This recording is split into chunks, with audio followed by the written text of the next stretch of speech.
Bueno, hola, ¿qué tal? El día de hoy vamos a presentar lo que es nuestro avance de nuestra entrevista correspondiente a la unidad 6, que tiene que ver en este caso con la parte legal y la parte fiscal de nuestra empresa. Por lo tanto, decidimos realizar ciertas preguntas y cuestionar en este caso a una persona que está especializada en estas áreas. A continuación les presento, es un estudiante de la licenciatura de Derecho, Iván Rafael Ruiz Gómez. Bienvenido a nuestra entrevista en este caso con nuestro equipo. ¿En qué ramas tú estás especializado para poder asesorarnos para estas preguntas? Me comentabas que es mercantil, civil y... Sí, el área de amparo civil, mercantil y administrativo. Bien, Iván, bueno, vamos a empezar a realizar en este caso las preguntas que tenemos preparadas para ti. Nosotros estamos haciendo un proyecto especializado para, pues, ver cuáles son los principales aspectos que nosotros tenemos que seguir para, pues, emprender, ¿no? Empezar a realizar en este caso, pues, una empresa. Entonces, dentro de estas preguntas, nosotros ponderamos o queremos hacer la pregunta de cuáles son los aspectos más relevantes que nosotros como socios, porque pues digo, no solamente somos una persona, sino varios, tenemos que, pues sí, ponderar para ver la parte viable de nuestro proyecto, de nuestro negocio. ¿Qué partes legales son las que nosotros tenemos como que empezar pues sí, a ver, vaya? Bueno, pues primero que nada, muchísimas gracias por el espacio. Te agradezco la confianza que me brindas para hacerme estas preguntas.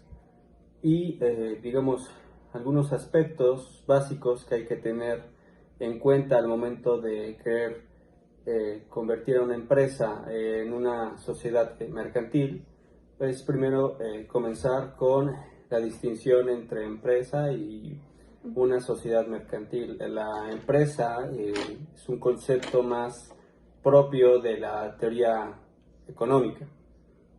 Y por otra parte, para el mundo jurídico, nosotros cuando estamos hablando de un conjunto o una agrupación de personas para proponerse y cumplir ciertos fines, nosotros le vamos a denominar como persona jurídica o persona moral. Okay.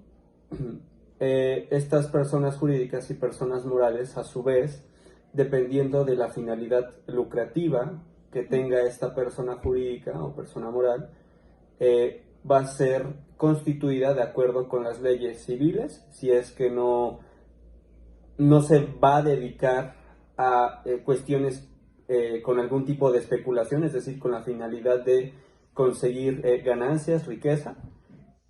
Y cuando sí se tenga esa finalidad, las personas jurídicas o morales se van a constituir de acuerdo con la ley mercantil. Okay. En este caso, si nosotros pretendemos especular, hacer ganancias con algún negocio, tenemos que acudir a esencialmente las legislaciones que son el Código de Comercio y la Ley General de Sociedades Mercantiles. Algunos aspectos, digamos, muy básicos que hay que saber al momento de querernos nosotros constituir como una sociedad mercantil es que nosotros requerimos, primero que nada, un acto jurídico por el cual un conjunto de personas decidan los aspectos fundamentales sobre la agrupación, sobre la persona que va a nacer al mundo del derecho y que va a ser algo distinto a ellos. Va a ser una persona jurídica distinta a la que cada uno de ellos representa. Va a tener patrimonio propio, va a tener incluso también un domicilio, ¿no? Y todo lo que se contrate con esa persona jurídica no va a ser a nombre de esas personas, sino que va a ser a nombre de esa persona que por una ficción nace al mundo del derecho. Ok, bien. Me imagino que dentro de, pues vaya, de conformar en este caso o tener en esta parte, pues, socios, me imagino que hay que considerar ciertos aspectos para poder nosotros pues empezar. Sí. Dentro de lo que nosotros tenemos entendido es que se realiza un acta constitutiva en la cual pues se establecen ciertos pues criterios, responsabilidades, en este caso también montos de capital, que son correspondientes a lo que cada pues socio está por aportar. Entonces, ¿cuáles son las cositas que a lo mejor nosotros tenemos que pues considerar antes de pasar a ese punto? Sí, bueno, una de las cuestiones que yo creo importantes para poder delimitar qué tipo de sociedad mercantil va a ser la que nosotros vamos a querer constituir es esencialmente qué es lo que, primero, qué es lo que propone, qué es lo que se propone hacer esta sociedad, ¿no? Y segunda, cómo es que se pretende controlar el tema de, digamos, la admisión o exclusión de las personas integrantes de la sociedad mercantil. En este caso, cuando nosotros, perdón, prefiramos que nuestra sociedad mercantil se constituya en función de las personas que, digamos, por un vínculo de confianza o por un vínculo de cercanía, nosotros queremos constituir esa sociedad. Es importante que tomemos el tipo adecuado. Por ejemplo, una sociedad de comandita simple son sociedades mercantiles que se caracterizan por la admisión de únicamente integrantes que por este vínculo de confianza que hay entre ellos, digamos, se conforman. Hay otras que lo que les interesa es el tema de las aportaciones que las personas hagan, es decir, no nos interesa tanto el tema de qué tanta cercanía tenemos con esta persona que se pretende admitir a la sociedad mercantil, sino que nos interesa la aportación que puede hacer. Y si nosotros pretendemos ese tipo de sociedad, ese tipo de integración, podemos acudir a, yo creo que el tipo de sociedad mercantil que es más común, que es la sociedad anónima. Uh-huh. Sí, precisamente nosotros establecimos que somos una sociedad anónima de capital variable. Entonces, pues digo, esa es como una parte en la que nosotros pues queremos, pues sí, desglosar en este caso nuestras dudas, nuestras preguntas. ¿Qué riesgos son los que nosotros como socios podemos llegar a sufrir o correr por el hecho de ser tal vez una sociedad pues anónima o tener tal vez la parte de, no sé, analizar tal vez a los socios? ¿Qué tipo de riesgos son los que nosotros podemos correr legalmente por tal vez no analizarlos correctamente? Sí, bueno, antes que nada también, regresando también a la otra pregunta que me hacías, como tú bien lo comentaste, se tiene que hacer un acta constitutiva, ¿no? Esta acta constitutiva puede, digamos, llevarse de dos formas distintas. Una directamente ante un notario público o con un fedatario, un corredor público, que el notario público y el corredor público son dos personas que cuentan con fe pública, ¿no? De acuerdo con la Ley General de Sociedades Mercantiles, es posible, y no solamente eso, sino que es una obligación de las personas que pretenden constituir una sociedad mercantil, el otorgar una escritura, si es ante un notario, o una póliza, si es ante un corredor, para el efecto de que esta sociedad mercantil nazca para la vida jurídica de manera formal, ¿no? Obviamente también lo que podemos hacer en caso de que ya tengamos, digamos, un acto privado, es decir, que se haya llevado a cabo entre las personas y, digamos, queremos ya que se lleve a cabo esta constitución, lo que podemos hacer es una protocolización, es decir, simplemente ir con los documentos en los cuales se tomó esta decisión por parte de esta Asamblea Constitutiva y hacer que el notario o el corredor la protocolice, ¿no? Es decir, que le dé esta forma que de acuerdo con la Ley General de Sociedades Mercantiles debe de tener, ¿no? Entonces, esa también sería una parte. Y por otra,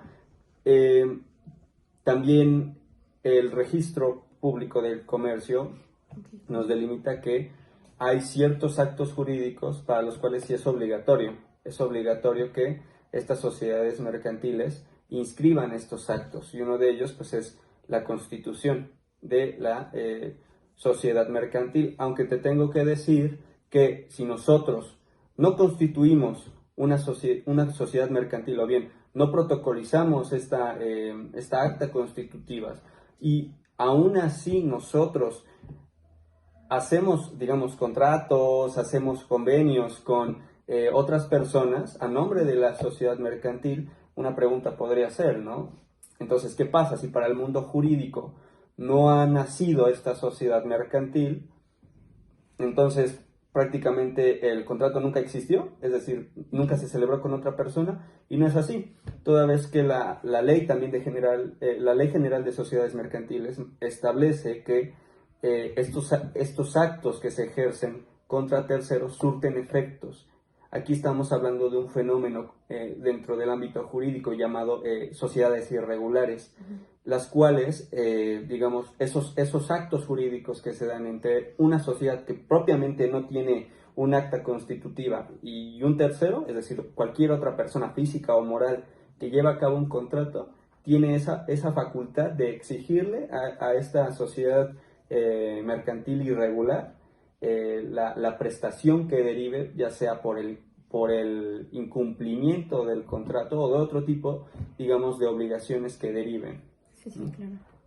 ¿Y cuáles son algunos de los peligros que puede pasar cuando nosotros decidimos constituir una sociedad mercantil anónima? Bueno, pues como te he comentado, la sociedad mercantil anónima se caracteriza por que la admisión de los socios se da en función de la aportación de estas personas, ¿no?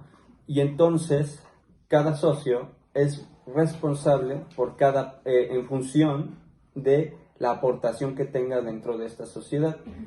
Y entonces, a veces, esta forma en la cual se incluyen a los socios puede provocar que, si no hay un correcto control sobre este tipo de admisiones, podemos caer en que se admitan a personas las cuales las aportaciones y por lo tanto las acciones que deriven de esa parte que ellos tienen pueda involucrar a la sociedad mercantil con recursos de procedencia ilícita. Entonces, un tema muy interesante para esto y para evitar este tipo de cosas es que las sociedades mercantiles, sobre todo las que tienen este tipo de sociedad anónima, se capaciten en materia de compliance. El compliance es digamos así, una herramienta que nos permite a nosotros tener ciertos controles, ciertos pasos para, digamos, tener cierto control sobre qué persona va a ingresar, ¿no? Y sobre todo también, toda vez que lo que importa es el dinero que aportan en la sociedad anónima, controlar la fuente de donde emana esas aportaciones, ¿no?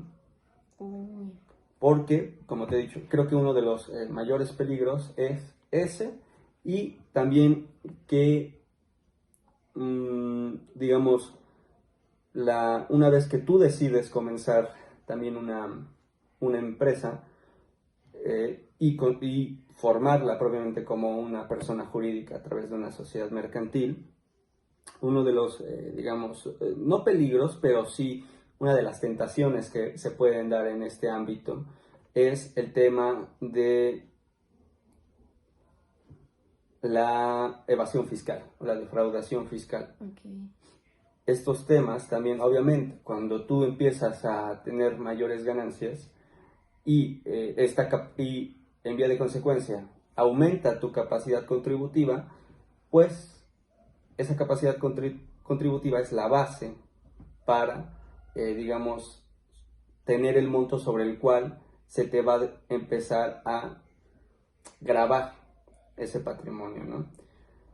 Y entonces muchas empresas se ven seducidas por la idea de la emisión de comprobantes que amparan operaciones simuladas, es decir, que en el comprobante fiscal esté una cantidad que no corresponde con el acto que en realidad sucedió. Y al momento en el cual ampara una operación que supera por mucho la que realmente sucedió, y al establecer que ese es un concepto de deducción, entonces la capacidad contributiva baja, la base sobre la cual se grava el patrimonio es menor y por lo tanto contribuyes menos, ¿no? Una especie de defraudación fiscal a la cual se ven seducidas muchas sociedades mercantiles. Vaya, sí. Sí, por ejemplo, ahorita yéndonos al tema fiscal, en este caso, pues también dentro de los cuales pues también surgen los impuestos, ¿no? Que, bueno, ¿cuáles son las leyes, normas o, pues sí, conceptos que nosotros tendríamos que tener claros precisamente para poder cumplir con esta parte, pues sí, de los impuestos, ¿no? De la declaración incluso, ¿no? De estos, ¿cuáles son los que tendríamos que tener pues bien cimentados nosotros como empresa para pues no evadir nada de eso? Sí, pues básicamente hay, digamos, una variedad muy grande en nuestro país de impuestos, como tú le llamas. Los impuestos que yo creo que son los más importantes, a los cuales no se les puede pasar a ninguna empresa, obviamente es el impuesto sobre la renta, el impuesto del valor agregado, y no es un impuesto propiamente en materia fiscal, pero se les denomina aportaciones de seguridad social. Son las derivadas de la responsabilidad que, si la empresa va a tener trabajadores, se deriva también una responsabilidad en la cual la sociedad mercantil, ahora con el carácter de patrón, tiene que hacer aportaciones para, digamos, solventar las diversas ramas o los diversos ámbitos que implica el seguro social de los trabajadores. Entonces podría decirte esas, el impuesto sobre la renta, el impuesto sobre el valor agregado y las aportaciones de seguridad social. Y esas tres, digamos, se encuentran esencialmente en el Código Fiscal de la Federación, en la ley del impuesto sobre la renta, y las aportaciones de seguridad social se encuentran propiamente en la ley del seguro social. Ok, sí, es importante también considerar esta parte de, pues sí, checar en este caso a los trabajadores y ver que pues realmente se esté cumpliendo en este caso toda la pues normatividad, todos los derechos que se les tienen que otorgar en este caso a las personas que están involucradas dentro de nuestro, pues sí, dentro de nuestro ámbito social. Como por último, para finalizar en este caso, pues nuestra entrevista, no sé si tengas alguna, pues sí, sugerencia se puede decir hacia empresas que están recién pues comenzando, a lo mejor aspectos que no, yo creo que no ven muchas veces por tal vez ignorancia en cuestión de estos temas. ¿Qué es lo que tú aconsejarías, ¿no? De primer momento a estas personas que recién están empezando un negocio o están recién empezando una empresa? Pues yo les recomendaría que no le tengan miedo a acercarse a personas que pueden ayudarlas en este tipo de aspectos. Considero que el contar con un respaldo legal, a veces traducido en un simple documento, puede también brindar seguridad y certeza sobre el patrimonio con el que nosotros contamos, ¿no? El hecho de tener una sociedad mercantil, una persona jurídica, brinda pues también un cierto, digamos, nivel de formalidad, ¿no? Ante otro tipo de emprendedores que se constituyen y que permite, digamos, muchas veces dar este toque como de, pues sí, un toque más de certeza, un toque más de seguridad al resto de personas, de que en efecto todas las cuentas y todo permite establecer que es seguro, ¿no? Llevar a cabo contratos y por lo tanto puede atraer a nuevas personas, ¿no? Tampoco tener miedo sobre asesorarse, yo creo que es muy importante también. ¿Por qué? Pues porque, como les comento, tú constituirte y ser socio y tener este título valor, que es la acción, te permite a ti tener ciertos derechos, ¿no? Tener ciertos derechos dentro de esta sociedad mercantil que, digamos, te permite, pues, hacerlo oponible, ¿no? O sea, que nadie te pueda decir que no, toda vez que cuentas al momento de tener con este tipo de acciones, cuentas con ciertos derechos, ¿no? No solamente patrimoniales, sino para efectos también de cuestiones de derecho al voto, digamos, en los órganos importantes de la sociedad mercantil, ¿no? También esta estructura que las sociedades mercantiles adoptan por regla general, en el cual tú puedes ya participar en esta asamblea, ¿no? Esta asamblea que es el máximo, el órgano máximo, ¿no? El cual toma las decisiones de la sociedad mercantil, tener esa voz, esa representación, ¿no? No solamente, digamos, por cuestiones de que me caes bien o de confianza, sino porque ya es un derecho, ¿no? Un derecho que puede ser oponible al resto de integrantes de la sociedad mercantil y obviamente también brinda la posibilidad, aunque no necesariamente en algunos tipos de sociedad mercantil, pero te brinda la posibilidad también de poder ser parte del consejo directivo, el cual cuenta con, digamos, la representación de la persona jurídica, ¿no? Y entonces, pues esto brinda, ¿no? Digamos, una protección, una certidumbre que es muchas veces preferible, tanto por cuestiones de, digamos, de sentirte seguro de que tú tienes tu patrimonio solventado en un documento, y por otra parte, para las demás personas, te brinda también una imagen de formalidad, ¿no? Que permite que más personas se acerquen a tu negocio, ¿no? Ok, pues muchas gracias, Iván, por tu asesoría legal en este caso. Te agradecemos por parte de nuestro equipo también el tiempo que pues invertiste en poder responder nuestras preguntas, nuestras dudas. Y bueno, cualquier cosa, pues nosotros estamos a tu servicio. Igualmente, muchísimas gracias. Hasta luego.